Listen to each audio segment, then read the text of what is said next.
What if everything we thought we knew about time was wrong?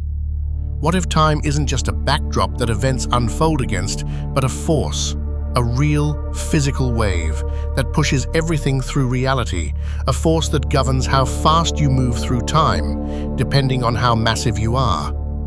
This is the time wave theory, and once you see the world through its lens, everything, black holes, quantum entanglement, even the speed of light, starts to make sense in a whole new way. In conventional physics, time is treated like a dimension, something passive, something that ticks forward 1 second at a time, regardless of what's happening around it. But in the time wave theory, time isn't passive, it's active. It's a real, physical wave, like a ripple through space that pushes matter forward along its timeline. And here's the key: how fast something moves through time depends on how massive it is. Heavy objects are pushed slowly. Lightweight ones are pushed faster. Mass isn't just resisting acceleration through space, it's resisting acceleration through time. Time isn't flowing around us, it's pushing us. The more mass something has, the slower it travels through time. The less mass, the faster. So a tiny particle, like an electron, zips through time. It experiences more of it, while something massive, like a planet or a black hole, barely moves at all. This is why time seems to slow down near massive objects. It's not just space curving, it's time stretching. Because the time wave becomes longer and flatter the more massive the object is. Less motion, less oscillation, less push.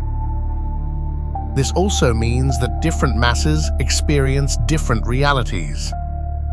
A lightweight particle exists in a faster-moving, more vibrant reality. A heavy object exists in a slower, more frozen one. Now think about wave-particle duality. Why do particles act like waves until we observe them? In this theory, it's because that wave isn't just a probability cloud, it's a time wave. The motion we interpret as a wave function is actually time pushing the particle forward in multiple possible directions, depending on how light it is. When we observe it, we collapse its motion through time into one path.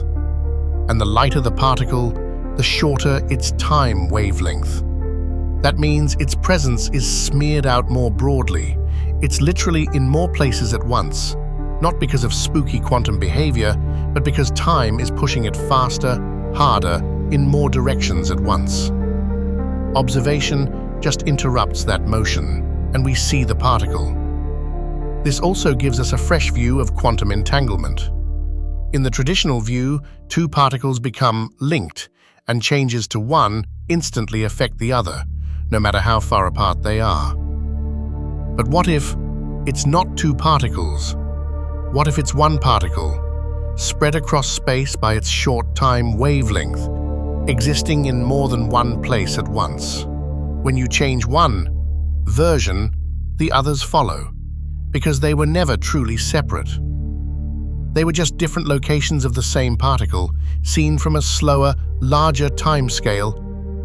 We call it entanglement, but it's really coherence in the time wave. Now let's talk about the missing mass of the universe, the so-called dark matter. Maybe it's not missing at all. When we calculate the mass of particles like quarks, we measure them at rest, still, isolated. But in motion, thanks to their short time wavelengths, those particles exist in multiple places at once. And every one of those positions contributes to the overall weight of the atom. So the mass isn't missing, it's distributed. It's not invisible, it's just smeared across multiple locations by the time wave. What looks like a tiny mass from a still perspective becomes much heavier when seen as a dynamic object moving through time. Dark matter might not be dark. It might be time displaced. Now, imagine what happens near a black hole. In relativity, time slows near the event horizon. But in the time wave theory, it doesn't just slow, it stretches. The wave becomes longer, the oscillations fade, the time wave flattens. At the singularity, it's completely flat. Time stops, not as a metaphor, but literally. There is no push left. The mass is so extreme, the time wave can no longer move it. And at the edge, the event horizon, things get surreal. If you stood at the horizon, your time wavelength would be so stretched that the rest of the universe would seem to be moving insanely fast. Stars would fly by like flashes of light. Whole galaxies would evolve in seconds. You'd be so slowed by the mass of the black hole and so disconnected from the rest of the universe's time wave that everything outside would look like photons, flickering, streaming, and vanishing before you can even react.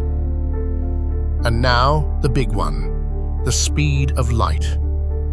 In this theory, light is what happens when the time wave acts on something with zero mass. Photons are massless. That means nothing resists the push of time, so they move at the maximum possible speed. That's not a coincidence. The speed of light isn't just a cosmic speed limit, it's the speed of time itself. It's the raw output of the time wave acting without resistance.